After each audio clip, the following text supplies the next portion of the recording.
का परिचय, संक्षिप्त परिचय एक बार दे दूं, फिर हम इस काव्य यात्रा को प्रारंभ करेंगे।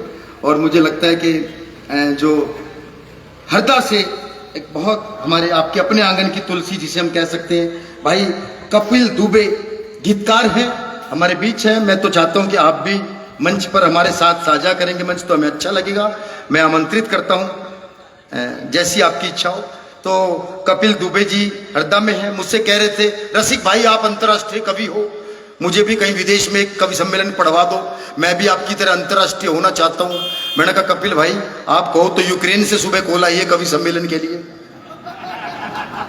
बोले नहीं भाई साहब मैं तो दिल्ली से ही काम चला लूंगा। तो एक बार जोरदार तालियों से आप भाई कपिल दुबे जी का स्वागत करें। और एक और हमारे बीच आपके अपने शिरीष अग्रवाल जो एटलस के नाम से लिखते हैं और पेशे से वकील हैं। और मुझे तो चार पंक्तियां याद आती हैं शिरीष भाई कि एक वकील ने अपनी सुहागरात अदालती तरीके से मनाई। हर व्यक्ति अपने प्रोफेशन में माहिर होता है, तो एक वकील ने अपनी सुहागरात अदालती तरीके से मनाई। सुहागरात के दिन पत्नी को कसम खिलाई, कहो मैं जो कुछ कहूंगी सच कहूंगी और सच के सिवा कुछ नहीं कहूंगी। और सच सुनते ही वकील अपनी किस्मत पर रो गया, फिर अगली सुबह ही उसका तलाक हो गया, फिर अगली सुबह ही उसका तलाक हो गया। लेकिन ये हमारे जो शिरीष भाई हैं ये वो वाले वकील नहीं है, ये इनकम टैक्स और सेल टैक्स के वकील हैं। और इन्होंने आश्वासन दिया है कि जो इनकी 5 गजलें सुन लेगा उसका केस ये फ्री में लड़ेंगे। एक बार जोरदार तालियों से स्वागत करें।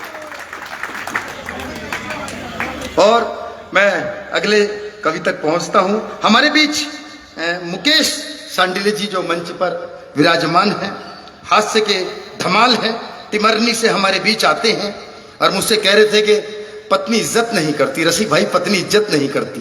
तो मैंने कहा मुकेश भाई एक बात बताओ, उन्होंने पिता को छोड़ा तो ससुर मिले, माँ को छोड़ा सास मिली, बहन को छोड़ा नंद मिली, भाई को छोड़ा देवर मिला, ऐसा क्या छोड़ा जो पति मिला?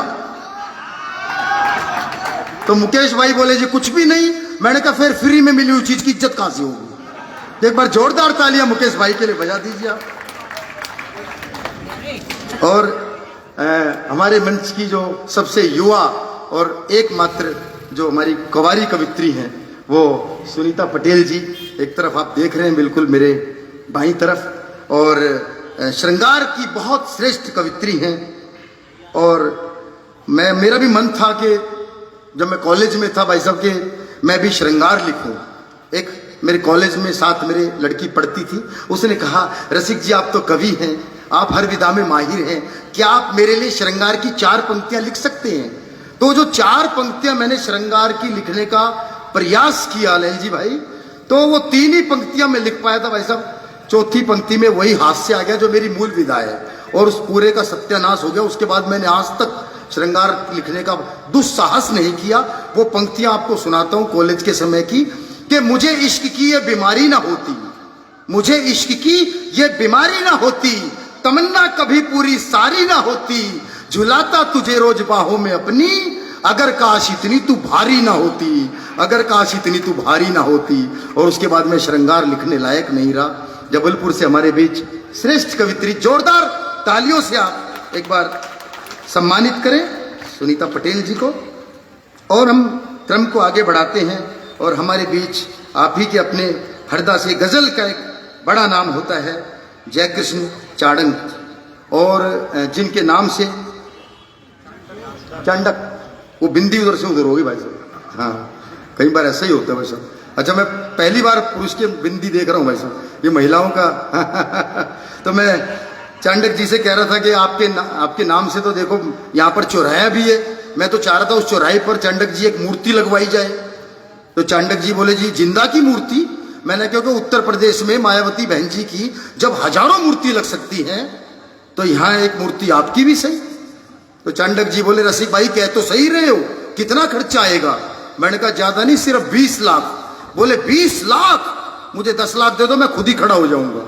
जोरदार तालियों से आप स्वागत करें जयकृष्ण चांडक जी का, जिन्होंने गीत गजल के माध्यम से धीरे धीरे पूरा अपना नाम पूरे देश में कर रहे हैं। धीरे धीरे मैं नमन करता हूं। और अगले कवि जो हमारे बीच हैं वनखेड़ी से ओज के बड़े कवि हमारे राहुल राय जी होते हैं। एक बार पुलिस विभाग में है, वर्दी थोड़ी देर पहले ही उतारी है, तालियां एक बार थोड़ी सी कमजोर है, बहुत आपको ओजस्वी कवि। अच्छा, पुलिस में रहते तो कई बार छुट्टी नहीं मिलती भाई साहब। कई बार ऐसा होता है कि बड़े अधिकारी, इनके ऊपर भी बड़े अधिकारी हैं, छुट्टी नहीं देते। तो एक बार क्या हुआ कि उन्होंने कवि सम्मेलन में जाना था, उन्होंने छुट्टी मांगी, उन्होंने छुट्टी देने से मना कर दिया, बोले जी कोई छुट्टी नहीं मिलेगी। अब इन्होंने बहुत रिक्वेस्ट की तो बोले जी एक शर्त पे छुट्टी दे सकता हूँ, एक प्रश्न का उत्तर दोगे तो आपको छुट्टी मिल जाएगी। अब उन्होंने कहा जी प्रश्न बताओ। राहुल भाई ने कहा प्रश्न बताओ। तो उस अफसर ने कहा कि कटप्पा ने बाहुबली को क्यों मारा, एक अंतरराष्ट्रीय प्रश्न जिसका उत्तर किसी को नहीं मिला आज तक, लेकिन उसका उत्तर दिया तो राहुल राय जी ने दिया।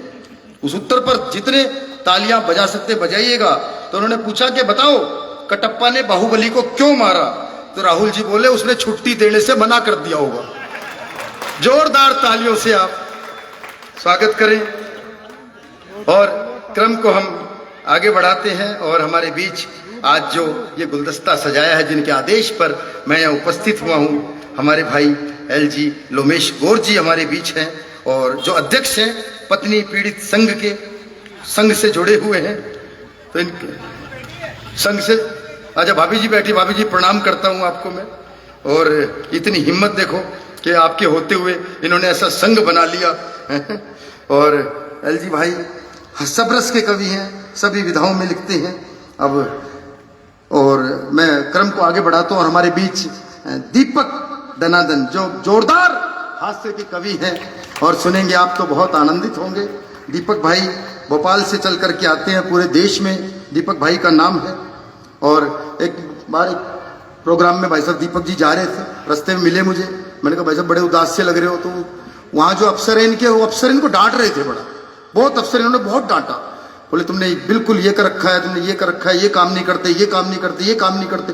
वो कुछ बोले जा रहा था। मैंने कहा भाई दीपक भाई एक बात बताओ, ये अफसर तुम्हें इतना भला बुरा कह रहे हैं, तुम्हारी इतनी बेइज्जती कर रहे हैं। बोले रसिक भाई ये तो कुछ भी नहीं है, कभी घर आओ। तो एक बार जोरदार तालियां दीपक भाई के लिए आप बजा दीजिए। और निधि तिवारी निशंक जी जो विदिशा से हमारे बीच हैं, एक बार आप जोरदार तालियों से आप स्वागत करें। मैंने तो निधि जी से कहा एक मुहावरे का अर्थ बताओ, मैंने निधि जी से कहा एक मुहावरे का अर्थ बताओ, आम के आम गुठली के ताम वाक्य में प्रयोग करके दिखाओ। तो निधि जी बोली कि पति देव ने सुबह सुबह एक्सरसाइज के लिए जैसी हाथ घुमाया, मैंने फौरन उनके हाथ में कपड़ा थमाया। थोड़ी देर में ही साफ हो गई सारी दीवार, मेहमानों के लिए कमरा हो गया तैयार, काम वाली की जरूरत ही नहीं, फ्री में ही हो गया सारा काम। इसे ही कहते हैं आम के आम और गुठलियों के दाम। जोरदार तालियों से आप स्वागत करें और क्रम को हम आगे बढ़ाते हैं। हमारे बीच इस मंच के सबसे वयोवृद्ध कवि जो हैं वो श्री श्याम शर्मा जी हमारे बीच विराजमान हैं। मैंने कहा श्याम भैया क्या काम करते हो? बोले जी रिटायर हो गया। मैंने कहा आपके बच्चे? बोले जी वो भी रिटायर हो गए। तब मुझे इनकी उम्र का पता चला। तो अब मैं आप सबसे एक निवेदन करना चाहता हूं कि आप श्याम जी को ध्यान से सुनिएगा, क्योंकि मुझे तो आप अगले साल भी सुन सकते हैं।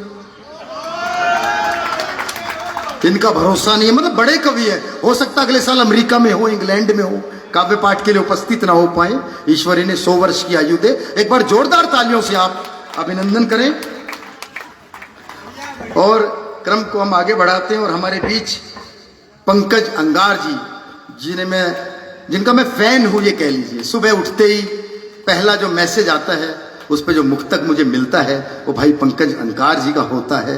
चाहे गीत हो, चाहे गजल हो, चाहे मुक्तक हो, एक से एक श्रेष्ठ। उन्हें सुनना अपने आप में एक उत्सव है पंकज भाई को। पंकज भाई कवि सम्मेलनों के बड़े कवि हैं, अक्सर व्यस्त रहते हैं। रात को कभी 2 बजे पहुंचते हैं कवि सम्मेलन से, कभी रात को 3 बजे घर पहुंचते हैं। एक दिन पत्नी गुस्से में थी, नाराज हो गई, बोली रोज तुम 2 बजे आते हो, कभी 3 बजे आते हो, मुझे तुम्हारे साथ नहीं रहना, मुझे तुम्हारे से तलाक चाहिए। अच्छा, पंकज भाई ने जेब में से तुरंत चॉकलेट निकाली, पत्नी को चॉकलेट दी। पत्नी बोली अच्छा मुझे मना रहे हो? पंकज जी बोले नहीं, शुभ काम से पहले कुछ मीठा हो जाए। तो एक बार जोरदार तालियां बजाइए पंकज भाई के लिए। और हमारे एक आदरणीय भी कहूं और फादरणीय भी कहूं, हमारे आदरणीय शंभू सिंह मनहर जी, जो डॉक्टर शंभू सिंह मनहर जी खरगोन से हमारे बीच आते हैं। देश के बड़े कवि हैं, पूरे मध्य प्रदेश की बागडोर जिन्होंने संभाल रखी है। और अयोध्या से और श्रीलंका से अयोध्या तक जो 6500 किलोमीटर की यात्रा वो पूर्ण हुई आपके निर्देशन में। देश के बड़े कवि, इन्हें सुनने के लिए पूरी रात भी कम पड़े, वो कवि होते हैं। देश के बड़े आयोजक भी हैं। एक बड़े आयोजक ने शंभू जी को बुलाया, बोले एक बड़ा कवि सम्मेलन करवाना है, कितना खर्चा आएगा? तो उन्होंने बताया कि जी 7 कवियों के 2 लाख रुपए लगेंगे। आयोजक बोला जी 7 कवियों के 2 लाख, कुछ कम कर लो। मनहर जी ने 2 कवि कम कर दिए। तो हमारे जोरदार मस्ती के यहाँ पूरा बहुत आनंद आने वाला है आपको आज की रात यहाँ। और मैं चाहता हूं कि अधिक समय ना लेता हुआ सरस्वती वंदना के लिए मैं आमंत्रित करना चाहता हूं हमारे बीच विदिशा से निधि तिवारी निशंक जी, उन्हें मैं आमंत्रण देता हूं कि वह आए और मां सरस्वती की वंदना करें। आप सब एक बार जोरदार तालियों से अभिनंदन करें।